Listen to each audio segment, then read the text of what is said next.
Con relación al dominio del conocimiento, el primero. Yo he dicho que un objetivo de aprendizaje debería tener 3 categorías. El primero de ellos es el dominio del conocimiento.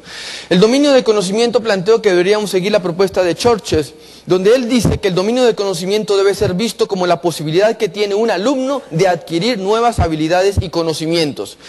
En este sentido es importante considerar una serie de cambios que ha venido haciendo el señor Anderson para el año 2000. Resulta que Anderson se puso a estudiar la propuesta de las taxonomías de Bloom y dijo, un momento, esto no puede seguir así, tenemos que generar un cambio. Y este señor pensó como muchos de los que estamos aquí y dijimos, tenemos que hacer un cambio. Entonces él cogió las taxonomías del señor Bloom en 1956 y él dijo, a ver, Bloom ha planteado que lo primero que tiene que hacer un alumno, porque esto aplica desde para un niño hasta un estudiante en universidad, es conocer, necesita conocimiento. Y luego para el conocimiento necesita aprender a comprenderlo, aplicación, análisis, sintetizarlo y evaluarlo. 1956, sobre esta base hemos planteado los objetivos de aprendizaje en casi todas partes del mundo. Pero miren el cambio que hace el señor Anderson. El señor Anderson dice, aquí pasa algo mal. Comenzamos por un cambio en la palabra, sustantivos. Un momento. Esto no pueden ser sustantivos. Yo creo que los maestros aquí saben qué diferencia hay radical entre un sustantivo y un verbo. Solo esa palabra me cambia todo el contexto. Y este señor llega y dice, un momento, ¿cómo que hablamos de sustantivos? Tenemos que hablar de verbos. Y pum, comienza a hacer el cambio. Y dice, no, ¿cómo es que la base para que un niño comience a hacer el proceso de enseñanza, el proceso de aprendizaje será el conocimiento? No, lo que necesita el niño es recordar. En un mundo donde hemos pasado a la sociedad de la información, es que a ver, cuando el señor Bloom existía, en 1956 no existía la sociedad de la información. La sociedad de la información inicia en 1974, con la invención del computador, cuando comenzamos a transportar bienes inmateriales, es decir, cuando comenzamos a transportar correo electrónico. Entonces, ¿qué podemos juzgar al señor Bloom en 1956 cuando esto no existía? Entonces él dice, vamos a pasar a recordar. El niño o el alumno lo que necesita saber es dónde está la información.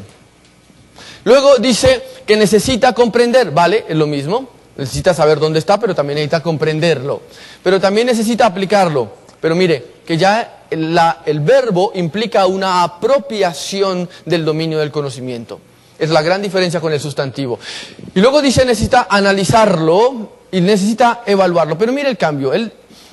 Bloom decía en 1956 que necesitaba capacidad de síntesis. Ahora lo que está diciendo el señor Anderson está diciendo no es solo capacidad de síntesis, necesita tener capacidad de evaluar la información que está recibiendo. Y por último, tiene que crear. Y mira el cambio que hace. Él pasa la evaluación antes de la creación. Y la síntesis, dice, no es síntesis, no es capacidad de coger un párrafo y sintetizar. Es la capacidad de crear lo que hace la diferencia en el proceso de aprendizaje. Cuando un niño logra crear, está llegando al culmen de su capacidad de aprendizaje. Estas son las etapas. Nunca, dice Anderson y Bloom y Anderson, los dos, nunca una persona comienza por crear y luego recuerda. Siempre lleva este proceso del nivel inferior al nivel superior, nunca del nivel superior al nivel mínimo. Cada vez que yo reviso estas categorías, me encuentro más válida la propuesta del profesor Pere Márquez. Hay algunos referentes para los que están interesados en el tema de las TICs. Hay unos referentes mundiales sobre el manejo de las TIC. Y uno de ellos es el profesor Pere Márquez, que es catalán de la Universidad Autónoma de Barcelona. He dicho siempre que la Universidad Autónoma de Barcelona está en el número 1 de las universidades españolas. Es un referente mundial sobre la investigación educativa que hace. Este señor Pere Márquez, que es uno de los referentes en el habla hispana y que ha venido muchas veces a Latinoamérica, fue profesor mío en la Universidad de Salamanca. Tuve la oportunidad de estar con él allí. Por eso quiero traer esta diapositiva que tengo acá. Todas mis diapositivas las creo yo mismo, pero esta la he traído de él y es directamente del profesor Pere Márquez, que me la dio en la clase. Este año me la presentó y este año nos hacía esta propuesta a todos en el curso. El profesor Pere Márquez nos hace una propuesta revolucionaria para la educación, que si hay alguno aquí que esté dispuesta a levantar la mano y decir yo quiero comenzar a conocer esta propuesta, les motivo porque va a cambiar la forma de enseñanza. El profesor Pere Márquez ha planteado algo en lo que se llama el currículum bimodal. Y quiero decir que esto es algo documentado empíricamente. Esto no es algo que al Señor se le ocurre. Esto es algo que hace parte del DIN, del proyecto de investigación de la Universidad Autónoma de Barcelona. Y lo han probado en muchas escuelas y colegios latinoamericanos y europeos, especialmente en España. El profesor Pere Márquez dice, y esto concuerda muy bien con la información que acabo de dar de Anderson. El profesor Pere Márquez dice, a ver, el currículum bimodal tiene básicamente dos grandes pasos. El niño tiene que memorizar, sí, hay cosas que tiene que memorizar, dice él, pero no tiene que memorizar todo. Entonces, cuando usted llegue el primer día de clases, va a coger una lista de todas las cosas que el niño o el alumno tendrá que memorizar. Esto es lo que debe memorizar de acuerdo con el plan de estudios que tenemos. No nos salimos de los lineamientos que nos da el MEP. Simplemente cogemos lo que hace, lo que nos han dicho y decimos, vale, pues después de hacer un análisis, somos pedagogos, tenemos esa capacidad, encontramos que estas son las cosas que el niño necesita memorizar. Ya está. Pero ojo, es un listado, quizás yo digo, hay 20 temas o 20 conceptos que el niño no puede terminar primero de básica o no puede terminar su preescolar sin que la sepa de memoria. Punto. Pero ojo, todo lo demás no necesita memorizarlo.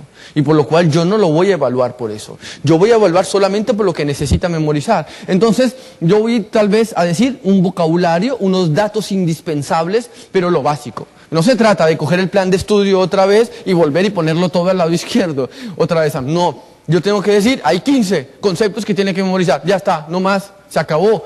Y al otro lado coloco una serie de actividades prácticas del niño de los otros temas. Es decir, trato de separar memoria de competencias, que son muy diferentes. Entonces el señor Pere Márquez dice, vamos a separar las dos cosas.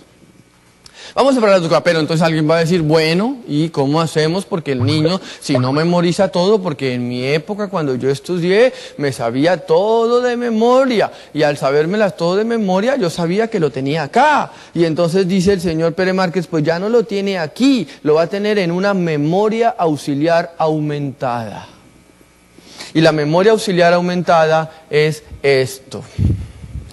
La memoria auxiliar aumentada es el niño o el alumno tiene que comenzar a ser consciente dónde puedo buscar la información, dónde está la información. En estos días que hemos estado en talleres en la tarde, les he venido insistiendo que existe una web invisible. Y entonces la web invisible, cuando los profesores terminan y dicen, vaya, ¿y esto existía? Pues sí existía, porque era invisible, porque hay una cantidad de plataformas y de recursos que no los vemos a simple vista, pero que están allí. El niño tiene que saber dónde está esa información. Y eso es lo que el señor Pere Márquez dice, vamos a poner una memoria auxiliar aumentada. Desde el punto de vista técnico, el profesor le puso ese nombre, pero desde el punto de vista técnico, la memoria auxiliar aumentada se llama el PLE, que significa, por sus siglas en inglés, PLE, pueden buscar así en internet, PLE, que significa Personal Learning Environment. Entorno personal de aprendizaje. El niño necesita tener su propio entorno personal de aprendizaje. El niño necesita saber dónde está la información. Y ustedes, maestros, necesitan un entorno personal de aprendizaje. Ustedes necesitan su memoria auxiliar aumentada. Si alguien de acá levanta la mano y me hace una pregunta, oiga, explíqueme usted cuál es el concepto básico que plantea el señor Jimeno Sacristán en su etapa de currículum. Y si yo no la sé, pues yo voy a decir, un momento, voy aquí a internet y la busco. Si internet no sabe, si la información que busco en Google o en web no sabe, me voy a las revistas indexadas. Si no están indexadas, pregunto en Twitter a ver si alguien me responde. Si nadie sabe en Twitter, me voy a mis redes académicas personales con las cuales estoy, de investigadores, y allí seguro que alguien me lo va a decir. Esa es mi memoria auxiliar aumentada. Es decir, voy aumentando el nivel hasta que sé que existe. O sea, no me interesa si alguien me pregunta y me dice, ¿qué significa que y tal cosa? Pues ya está. Pues es que no me la sé, pero tengo una memoria auxiliar aumentada donde me la sé, ¿verdad? Pero sé cómo buscarla. No voy a google.com. Yo creo que las personas mañana van a querer poco a google.com después de que veamos qué cantidad de recursos hay diferentes para nosotros los maestros. Se acabó YouTube para desarrollar muchos videos, se acabó mucho Google para desarrollar videos. Claro que Google aún así tiene una web invisible mucho más profunda.